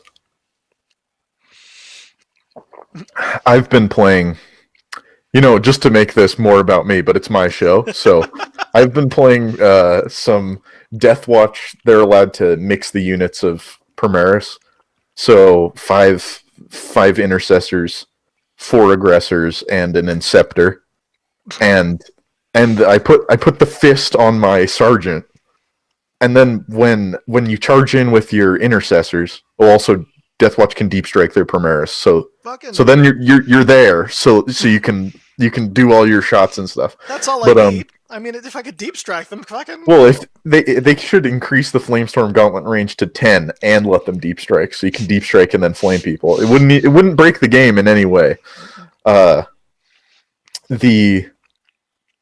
So then anyway, that unit has 4 aggressors with 2 power fist attacks each, so that's 8 power fists, and then the sergeant has 3 power fist attacks, so you throw out 11 power fist attacks, and you could just cave in the skulls of some poor little hive tyrants or Turvagons or Tyrannifexes or whatever. Damn. It's a good time for everyone, especially the Tyranid player. And then we got the banner. This is probably one of the strongest things in the entire Space Marine book, which is kind of sad. Yeah. Because gives you that thing that we were talking about before with the Noise Marines where they get to shoot. Again as they die. Yeah. Unfortunately, these guys have this rule that says it can either shoot with one of his weapons as if it were the shooting phase, which makes it so they can't do that thing where they're allowed to shoot characters. Also happens on a 4-up, which is too bad, because if it automatically happened, Space Marines might be a bit stronger. Yeah. But yeah, the banner is crucial. If you have a Space Marine list and you don't have the banner, what are you even doing? What are you even doing, guy? What are you doing here? What's your problem? Put the banner in your list. Just do the it. Primaris Ancient has a laughable amount of attacks. He's just an absolute monster for some reason. I really wish they would let him, like, if there was stats for the banner, just imagine him beating somebody to death with a banner, or just, like, stabbing him with the end of it. It should count as a Thunder Hammer. Let's do it, GW. Yes. Let's just give him a Thunder Hammer for 10 free. Out of 10. Okay, here we get into the YOLO swag part of the list. Mm-hmm. Plasma Inceptors. I've seen these used sometimes. I've seen them used seriously by serious people. I don't know how serious they are personally. So they did some serious business. It was fucking crazy. Oh yeah? Tell me about what these guys did. So they get a plasma on each side, and so they just landed, and we're like, oh, we'll just go ahead and polish that knight off, and then turned over to the little Sisters of Battle Squad and just polished them off really fast. It was fucking crazy. Like, they were just like, Doom, we're here, and just basically everything I fired at was just like, and vaporized. It was amazing. And nobody exploded! That's the thing. Pretty lucky. They are pretty expensive, not to try to overcharge, but maybe you know this off the top of your head. Maybe I don't think it's in the list, right? Oh, yeah, it is. Yeah. Hellblasters, you can have 5 for 175, and these guys you get 3 for 177. But they each fire twice, so technically 6 shots. Well, I mean, maybe 6 shots. Yeah. You roll perfectly. Yes. Yeah, I suppose if you roll perfectly, these guys are pretty insane. No. The guy I was talking to, they have one plasma exterminator on each hand, so each. Oh yeah, minimum 6. So minimum. I thought you were saying they shoot 6 shots each, and I was like, oh yeah. That I mean, that's wishful thinking, but. Yeah. Oh yeah. No. Yeah, I wish. So let's just make this assault 6 on each, so each one shoots 12. I'm down. Yeah, well, their movement is one of the main reasons I like them a lot, because I don't have a whole lot of movement, and I was thinking, this will help shore up some. Like, if I fuck up so badly, then I fucked up too badly to use them. They were instantly killed when I brought them in. I think that's what they're meant to do. Mm-hmm. I think if you deep struck these guys in, shot, and then lived the next turn, you've probably won, to be honest, because they're too overloaded by stuff that they needed to shoot something else. Like what? A Knight Gallant? I don't know. Yeah, toughness 5 is kind of nice. I don't know. These guys just seem very expensive. Medium. That's like I'm not excited about what they do almost at all. I don't understand why this rule is so lame. Roll a d6 each time a model from this unit finishes a charge move within 1 inch of an enemy. On a 6, that unit suffers a mortal wound. Let's just do it on a 2-up. Who cares? Seriously, though. You know what I mean? It's like, this is just pure chance. It's not something you can rely on, and I don't like that from like a game design standpoint. Where it's like you're gonna go to all the trouble to like get into base contact with somebody with your shooting unit. They don't even have close combat weapons, and then on a 6 maybe do a mortal wound. Lame. I've never seen it do anything. Yeah. And I've tried for it with my Inceptors in my Death Watch units. But yeah, the guy that used these in a very serious way. He was very serious business about it, and he was like strongly advocating this. And this was the like midway through the Codex releases, so I think this was pre Imperial Knights. Wow. And kind of pre Horde meta. Pre. So these are a bit weaker in the Horde meta because they got good shots, Yeah. and so you're spending points on really good shots that might smack an orc in the face, which is kind of a lame use of it. But he was using them as Dark Angels, and Dark Angels have this stratagem called Weapons of the Dark Ages. Oh, do you know about this? I was actually reading a little bit about it because of the thing Jeff sent me that I showed you. But yeah, the thing is ridiculous. But go ahead and explain it all the way out, because make sure if I'm remembering it correctly. I think it's 2 command points, and it does it makes it so that your plasma weapons do 3. Well, they do an extra damage. Yeah. So if you overcharge, it's 3 damage. And so this guy that was using them very seriously, he had a maxed out unit that he was deep striking in, and then using Weapons of the Dark Ages. Oh, fuck. And I think he might have had a jump captain to just put next to him so that they can get the reroll 1 so they don't explode. Yeah. And he was saying, he bragged about how it could do like a bajillion. I don't know the exact math. I was going to do it on my phone, but it's out of batteries. So yeah, that is sounds like if everything goes just right, that's a bajillion damage. Yeah. So 36 shots out of that unit, and then each one can do 3 damage maybe. So yeah, it can do 108 damage. You could kill your opponent's entire army. If only you could shoot more of them. Yeah. So I think this is a spicy choice. I'm pretty much for it, except for it just doesn't work super well with salamanders, and Does that's it not like spark joy? Are you not entertained? Then we got your big blobs of las cannon devastators. Yeah, that was really funny. Well, these are only 1 point more than the Inceptors. Yeah. And so I thought they were really they were fun. They did their job. The Signum was nice to use with the Armorum Cherub. I don't know if the Cherub's only is 5 points. The main thing is he can take a wound, which I thought was really useful. Because look, he has 1 wound, so he can just and he has his 6-up save. But I mean, you know, Strength 2. What the hell? holy crap! Yeah. Yeah, no ballistic skill though, so fuck. No, he has a weapon skill though. He can attack people. I thought that was hilarious.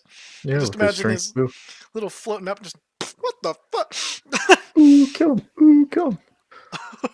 It'd be funny if you accidentally removed all your Devastators and then you realize that you got the Cherub left, and then he dies to his leadership 3. I don't know if I talked about this before. You can stop me if I have. But there's a new... I don't know if it's new.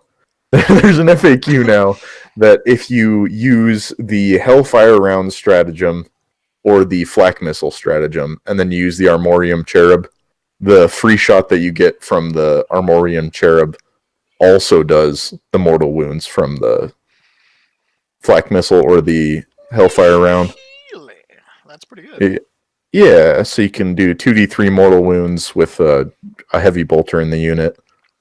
So it's kind of nice you could just throw a heavy bolter in. I mean, a heavy bolter is a pretty good weapon already. Mm-hmm. And then you can just do that on stuff that needs to be mortal wounded, and you can shoot the heavy bolter at orcs, which is good. Oh, yeah. We got the meta going on there. Let me put this on the other screen. Oh, sweet, almost infinity shot. Yeah, I did the infinity shot a second before that. Okay. What are we doing? Las cannons. There's not really much to say about las cannons. They do las cannon stuff. They blow up knights, like you were saying. Yep. If they're allowed to shoot. They're very fragile, which kind of sucks. The banner offsets that a tiny bit. I think that a good buff to Marines would be to give them something that made them not die very easily. I don't know what that would be. I had a Yeah, that helps a lot. It's a big difference between the Blood Angels armies and these Everybody else. armies, or the Azrael armies. But I mean, I was kicking around the idea of the Primaris Tech Marine having some kind of custom force field equivalent where it gives everybody an invuln. That would be And sick. yeah, it would be. It would. I think that would fix some of their, well, not fix, but help Make some of them their problems. a little more fun. Yeah, and maybe a piece of equipment that boosts the range of flamers, so you can use the flamestorm gauntlets. That would be Yeah. nice. Oh, so good. Hellblasters, I felt like they did really well too. They were always in range of the banner, so they could do their thing, and if they blew up, oh well, they shot again. This man opts for the assault plasma incinerators. It was 10 points, and I wanted to see how well it worked. I've heard a lot of people advocate for these They seem because, to do the job. yeah, I mean, ultimately they have better range, and like I was saying, range is kind of a big deal in this game. Yeah, and that was the thing is I wanted to be able to hit stuff with them, and so I was like assault. It just seemed like worth the 10 points since overall it didn't bring them up too much and was just fun. Yeah, the only thing that's kind of unfortunate about this is the cap on strength 7, so you can't wound knights and stuff on a 4. And then we got the repulsor, which shoots a billion shots. That's all it does is shoot Yeah. a billion shots. It's toughness 8, which is sweet. No invuln though. I don't know why it doesn't have an invuln. Just go ahead and give it an invuln. It's got this nice little rule where it subtracts 2 from any charge rolls that are declared against it, so people can fail their charges, and that's always nice. You don't want to be Suffocation charged. of that Overwatch is hilarious. Yeah, and if people deep strike next to you and then try to charge, they can't. I mean, they won't be able to charge the repulsor. It just won't happen. Nobody's gonna roll an 11. I hope. Yeah, that would. And then you opted for the las cannon, so you got even more knight punching. And then this guy helps out with the Yes. possibility of horde with the 18 strength 5 -1 shots. That's Those a were bunch of fun as shots. shit. Hey, you get to roll a billion shots. This is something that's kind of sad about Vulcan, like I was saying, where if you had a different chapter master, you'd be rerolling the ones and the twos, and then Hmm. yeah, that can help a lot. Then we got Big Boy Pellis. This is a Forge World guy. He's got the Captain Aura, Hmm. and he's really good at chopping characters with 6 attacks. Yeah, which he fucking nearly killed. Oh, who's the big flying bitch from them? The big flying bitch, Celestine. Celestine, That's the yeah. one. Yeah, he pretty much wiped out Celestine and like an entire squad almost by himself. Because he was just walking around just stabbing everything. It was hilarious. It's pretty cool that he's got a power fist with no penalty to hit. Yeah. Yeah, Cinder Edge, and he has that, and then Steel Silver, which is I used the Steel Silver the first time to just because they were all grouped together, and he ended up just fucking stabbing the crap out of a bunch of them, and they were like paper. They just died. It was hilarious. And then Cinder's Edge I just used to finish off Celestine. She was just like, "Ah," and then It's she just came a back to little, life because, of course, she did. it's just a little tiny stab. A little whack. Just a little, I also like how this guy's a flamer. That's pretty cool. yeah. 138 points though. He's It's more way too expensive than expensive. Vulcan. Yeah, he's That's way too expensive. Like running him, let's move on. he was fine, but yeah, way too expensive. Probably wouldn't run him again. Harath Shen. Hera This shit. guy heals stuff on a 3-up, which is better than normal. Hmm. And I don't know if there's. he also heals D3+1 wounds, as opposed to just D3 ones. That's He important. also has a plasma pistol. Yeah, it's a blood fire. It's a plasma That's a pistol. plasma pistol. Yeah, it is. Yeah, and then he has a power saber, which is hilarious. It was mastercrafted power sword, I guess. Yeah, Yeah, same I guess stats. so. But he actually always got the res off, which was nice. Didn't have to worry about it. And then kept kept a bunch of things alive, which was nice. The only problem was he'd I kept using it on the aggressors who'd be like, "Oh God, I'm like, all right, we're oh God," and they just get down again.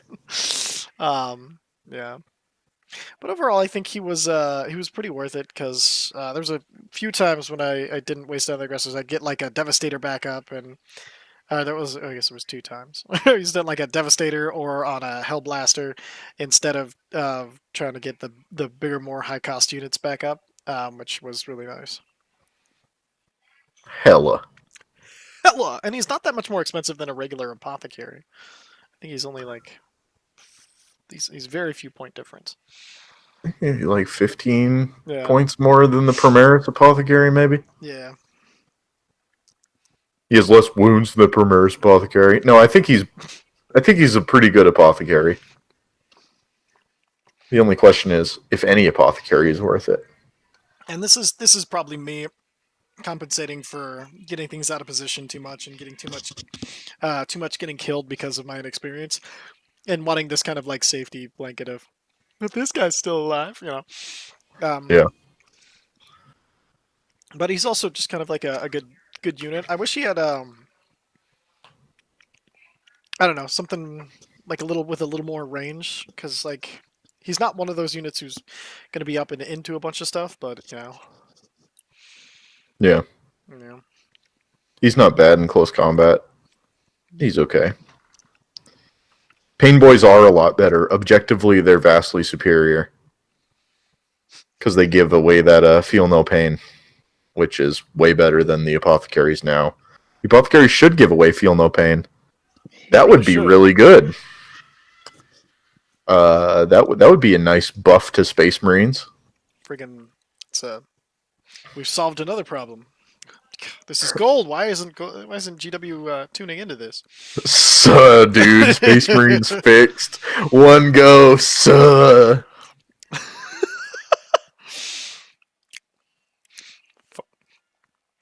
All right, so all right, I think that's the whole list, right? Yeah. Yeah, okay.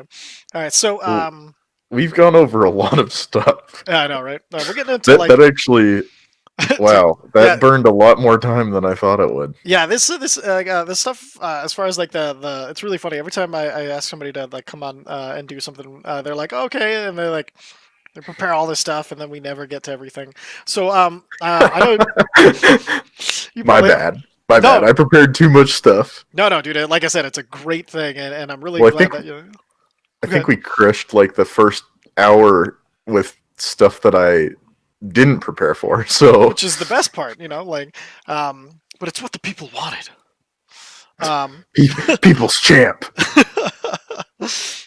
so you probably, I know you probably need to be getting to bed here around in a little bit. So if you want, we can wrap here, or do you want to kind of go more into? Do you think we can recap the first game, like the last little bit here, or? Oh yeah. Okay, perfect. So the first game, this was against the fuckhead of the Craft The Worlds. fuckhead. No, he's actually a really I'm nice gonna guy. tell him that you said that. Whoa, He's hold on. gonna beat you up. He's not gonna beat me up. He's way too nice for that. Yeah. But with that Yeah, Craft Your probably. World Army that where I was like, I'm gonna and nothing. I could do nothing. I kept getting. I just got like I chose the wrong side of the board. A lot of things. So, what from your Well, perspective? why'd you do that? I looked at it wrong. I was like, oh, okay. I'll just put it. It's so fucking stupid.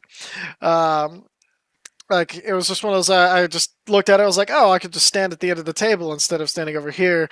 And I thought, oh, they're designed, of course, to be even. And then so I just randomly picked for which would be better to sit or stand. And then I was like, then I went over to the actual side of the table. I was like, there's no fucking cover on this whole fucking side of the table. Why is this set up to fucking what? Like, and so that was always pay attention. Rule one. Yeah, if you feel like the terrain isn't even, you can always move it before the game. Yeah, and I probably would have done that if I'd Well, known it was a thing you could do. yeah, well, you have to. It's like before you even roll for sides, you talk to your opponent about the terrain, Okay. and if you think the terrain's uneven, That's when you even it out. Okay, yeah, because there's like, Right. Then of course oh, you. I mean, you could be the one with all the terrain if there's all the terrain on one side, but like probably a better call to just even it out, and then okay. you're good to go either way. Yeah. So from your perspective, how how did it go? What was my main fuck up? What were some of the hilarious little fuck ups? And what would you have done?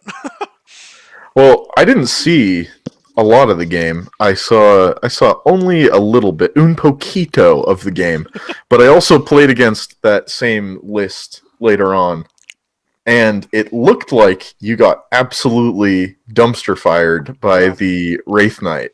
Yeah. Well, yeah, he Did just you walked did up you and was get like, sword repulse. so did Uh, you is that accurate? You got dumpster fired by the Wraith Knight? no, the Wraith wasn't really the biggest problem. What was the Um, biggest problem? the I'd uh, like to I'd the like to biggest know. problem for me was he had a bunch of stuff I couldn't get to because of the way I ended up positioning myself. But the Wraith Knight wasn't that bad. But the flyer getting back and just literally landing on my Devastators and then psychicking the Hmm. shit out of Hmm. everything. All of the psychic powers going off, which there was a billion of, and just took away all of the anything. It took away so many like aspects of survival for me. Took away all the fun. It was just like, oh, okay, well, that's cool. That's cool, cool, cool, cool, cool, cool, cool. And then having getting through all of the minuses to hit was a real bitch because I and if I was to fight the same army again, I would put some more guys with flamers near my devastators, so that way if you would have like fuck your minus bitch and just flamed him down. But that was a big problem. The Wraith Knight really just was walking around, like, spent most of the time walking towards things. Um, uh,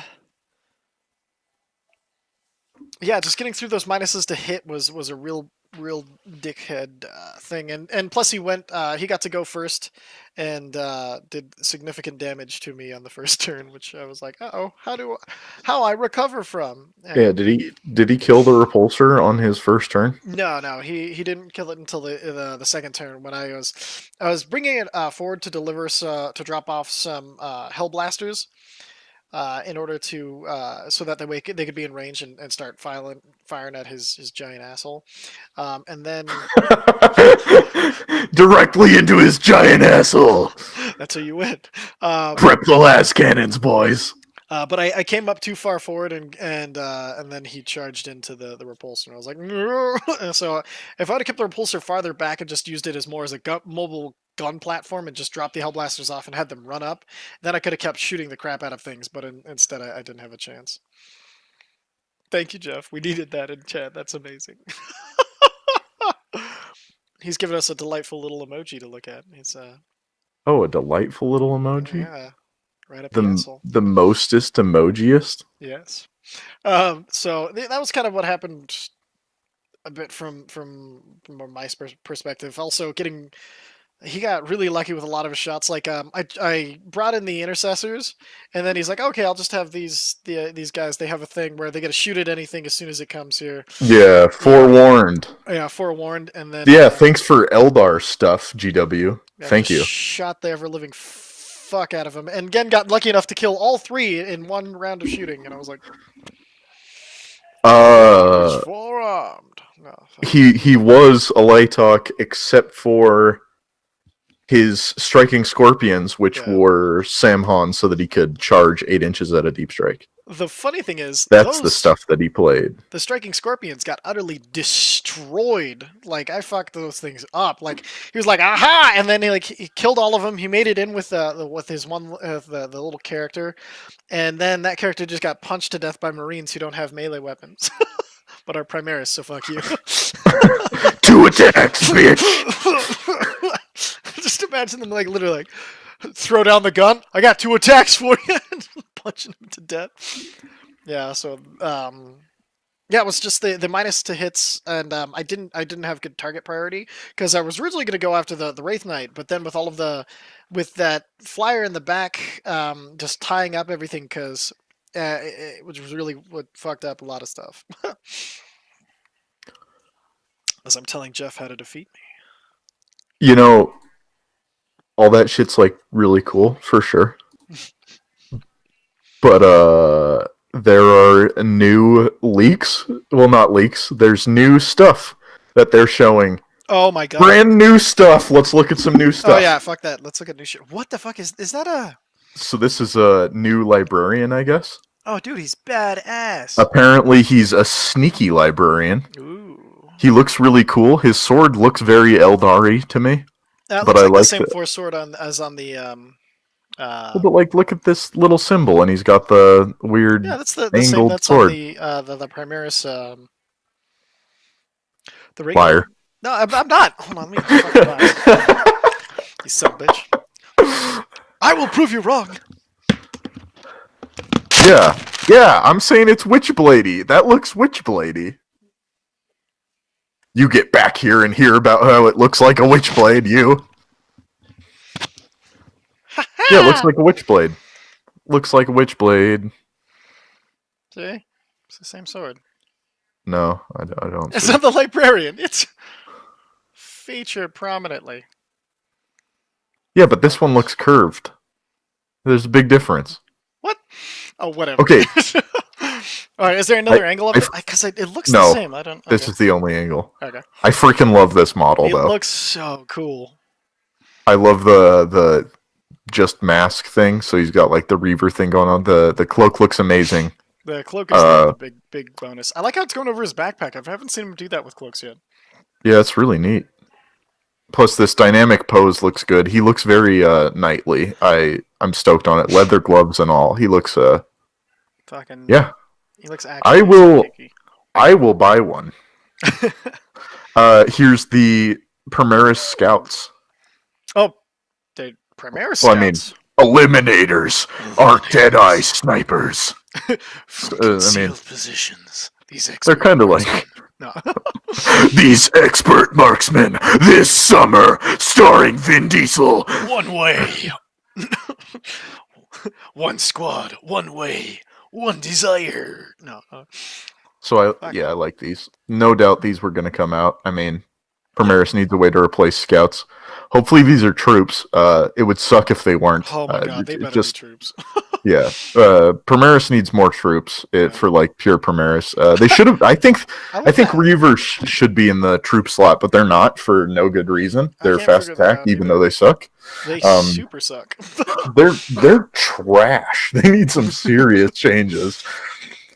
And here's some chaos stuff. We got the Master of Possessions. This has already been leaked. Yeah. Does it say anything about the array of spells that aid demonic allies and corrupt his enemies? And neato. Sweet. Wait, is it forbidden out of using hosts of living flesh? So, are we hoping for more new possessed out of this? I am, but I think that this is the aiding demonic allies is going to pair well with something else in this leak that we're going to be getting to. Hashtag no spoilers. Here's some new Chaos Space Marines. These look absolutely awesome. Good God, that guy with the rhino horn looks sick. Yeah, dude, this they guy all look fucking badass. Yeah, this is a great dynamic pose. I like how they went for. I mean, they kind of beta tested this more Baroque look in both the. Help me out. What's that thing called? The Warhammer Quest game that came out with the 2 Chaos Space Marines only. Blackstone Fortress. Blackstone Fortress. Yeah, they beta tested this look with Blackstone Fortress, and before that, they beta tested it with the Dark Vengeance box set where they had the Chosen that were like super Baroque. I love the look of these new guys. I can't wait to see the whole kit. It's absolutely. It's funny. Jeff is going to be typing lovely. Blackstone Fortress when he gets to that. No, there it is. He just did it. Okay. Yeah. Wait. And then we got the Obliterators.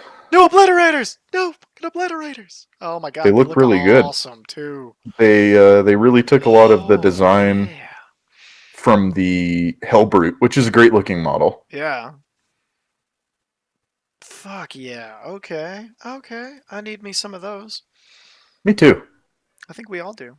They're hella awesome. They And go then into the hella category. What is then we that? got a new demon engine Oh here. hell yes, the Venom I don't know what it Crawler. does. It's a spider. Skittering horror that provides The with Venom built-in Crawler. fire support. It looks like it's got some flamers here, so I might be using it because that flamers. Those are pretty You know, poison flamers. Mmm.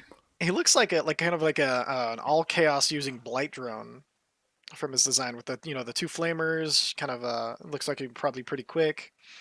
Yeah, I can't wait. I That would be love. freaking awesome.